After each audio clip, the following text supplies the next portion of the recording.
Masakin Hetna Belap Kuki channel Thusoh LAHCHOM Ngoh se na bonon ni Kupa tun ngong VANNOI Thusoh chom LAHCHOM ho ana be khon kiloite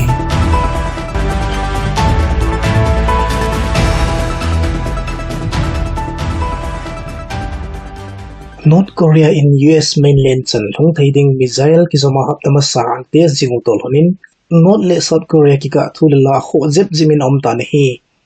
North Korea President Kim Jong-un in tunin sim nga ni khochun sirin ihamtia su lunghang na Anei le a nuclear man cha ho South Korea su mangna heldinga aman cha kapdan ana sei ne hi ajisu South Korea Defense Minister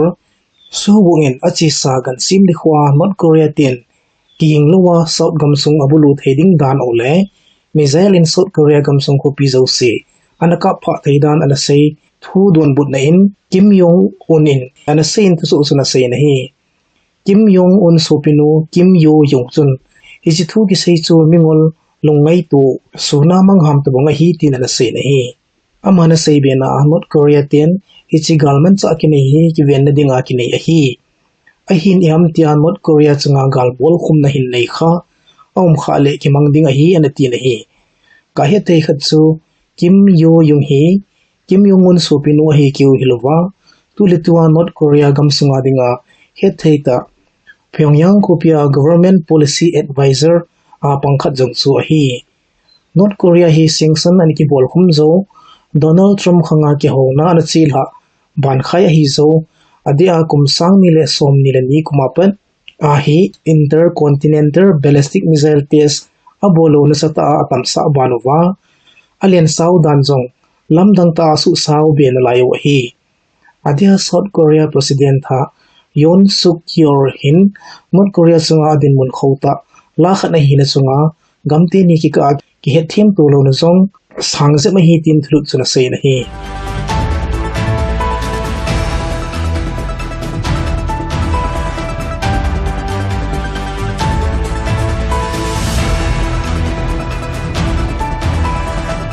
achi san nising thum ni khwasun Ukraine gamsung'a Bucha Khoa kon mihim long mel chita kitha aloma ki boina modo hi to thunin Ukraine in Russia ti chaloh na hi war crimes a hi atikino to thunin chunglama kon mutheya Bucha khusung'a howin muna hi mihim alom changa ki boina chu modo tha hi tin thulut chuna seibe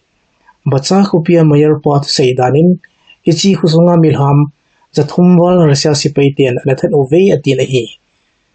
Ukraine President pun hichi kisu gimle kithana chunga hin changmelin Moscow na tole chaloh na hi tin ana sei na hi aman thudu anei na APG pinta mona nei lo milham ho kisugan thei a ichan loma hi gon ki pi ham APG pina no mai chupang kisan jing jong kimeli zinga bilba chaw ho kisan jong ata sawa kon kisat ha hin tam APG pinta no mai ho aji acha masna ki susia agi thazo jinga jong along dap sau chunga jong zane ki piloham ipi bol sinna neiwa milham ho pi chu tiang ho agi tangli jing ham ichi Ukraine gamsung'a Bucha khopi mite chamne longmong ta ho hin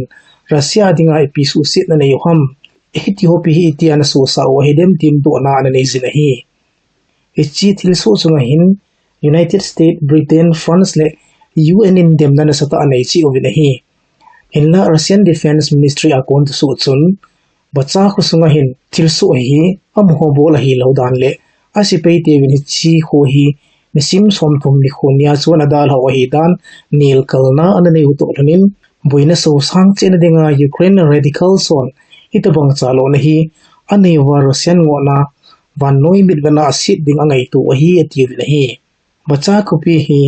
keifa kona sa lumlam kilometer somtumna sigi vela gamrao mahin tu nai sa asu Ukraine Sepaiten Russia te khona kona ananong lozo hi hichami thi ki mudu ho chu ku hu khana aloma ke koi khom athida nole lamlin muntena thina tu dan hawa kon he thei chu Russia Sepaite hin ngai kham nale aji masajun lova mi mo hi long sin na behela ana thawa hi dan het hin au mena hi tin thulut chuna seibe hichi chung chang thwa hin western nga hon kidang asa da nole so nadinga kilo masa lo na phondo to thunin masanga chunga khochia Russian chunga hi sanction phon khum lingin phatsa na ne yobin hi alangkhana Russia Sepaiten chol do ni khu nisim thum ni khu jongchun Ukraine khupi munchum chuma milham chen na pomakap kom kin ovin hi sa salam le solam Ukraine mun lhon'a kha bom ovin Kharkiv muna mi chen in ho ana kap nawa milham sagilam ana kap likin ovin som thum na lina saten ki sukha ovin hi tin city officer swakon thlut homin hi Ukraine officer hona sebenawa bulten sim som nilenia Russia tia galbol patna patu ni sana mihem sang som ni walin thina ana to ta hi tin sayovin hi tuni chana dingin Kharkiv kupi hi galin aha su sitle aha to kha pin kupi khat so hi do ta hi ichi kupi hi Ukraine gamsunga mi tam chen na pin kupi ni na chu an hi nisim som ni le linia galgi pena pat Russia tian tanglawa aha lon pin naw kupi khat so hi ekti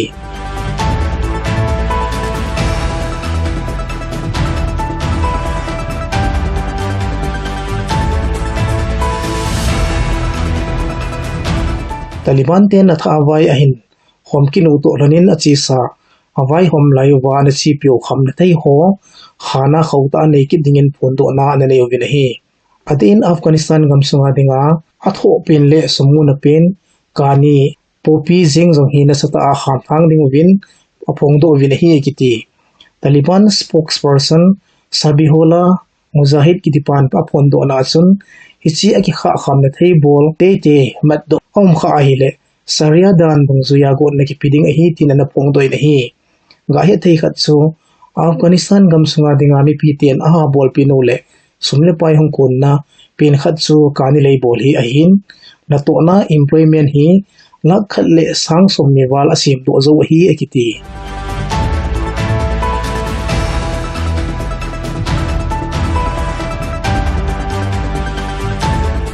Brazil gamsunga na sata go azuzin mun chimna anomin chapangit panain mi somdali in thina na to ta na hi file fighter le mi hu do dinga na tong hon go ha zu bezin na hina bangta in na to chira pi thei po win hi tin thlut chun na sei na hi hinla guzu mun chimzia ha satna to le odan ho tampi rescue worker on an hu do jingu win hi tin Thusoh chuna sei be na hi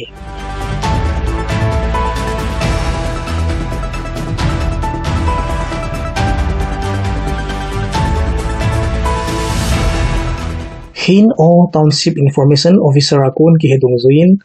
Janta Sepaiten latung nisim thumnin sagyang Ngoh Township maum ngai thin ki khu asun in phachumpi anahal hawe tin sei hi Thusoh in sei bena Janta Sepai somgit walhosun Ngoh khupi akon mail somle thumagam hla in sang khatwel chenna ngai thin ki khu chu jinglam nidan ko leki wel chun anabulu ovin in tampi ahal hawin hi sule khusungmi sang phumwal chu khusungdal han anza movie tin thulut chuna seiben hi gayatei khat chu achi sani sim khat ni kho azong ichi sipai homa ma chun etot nong le miniswa side queen azong in anhalo hi kiti thulut chuna seibena achi sa boite nisim khana plat lakau nisim somni le ko kumsang ni somni ni ka sung si ahin janta sipayo hin in jasagi le somsigi le thuman hal do win chenna gina thailawa refugee milham sang somgup le zani le somnga wal alhingzo ta ne hi kiti latun nisim thumnia United Nation World Food Program noya nisi ngai cha ne le cha lo le aipu gari poko kuwa kon ki paddo hochu military council lam kai hon makoi region sunga gam'a township masuna kham ta no ve tin thulut omin hi ichi nitin ngai cha thil hochu boina ji angan thi he so na tho magoi region sunga yaw le khel2 township chule chin state sunga mindena hodinga hong ki pu hi hinla santa wai mo chun ahong ki pat naw nungzut dingin alia solo ve tin thulut omin hi military council ho wai bolano ya na dawe district sunga yepu township high school muna porsom boljing ho exam mun pi achun bam ana pu ke nahi tin thulut ho me nahi ichi thil su chu chi sani sim khatnia thimratna ke pat kon simlai hon class zone dinga akigo laiwa exam room sunga thilsu hi kiti ga he thei khatsu ichi military council of vet kol noya thimgat na hi simlai somko lekovel in pan analazavin hi ekiti achi san simthum nisun sagyang region sunga salingi township ma police station chu unity force monewa hon anabulu vinahi echi kibulun asun unity force osun pumpi 66mm grenades gate vel anaka do vetin thulut suna sei nahi ga he thei khatsu niku khat masanga jong thanna wa monewa township ma irrigation office jong anabulu sau hi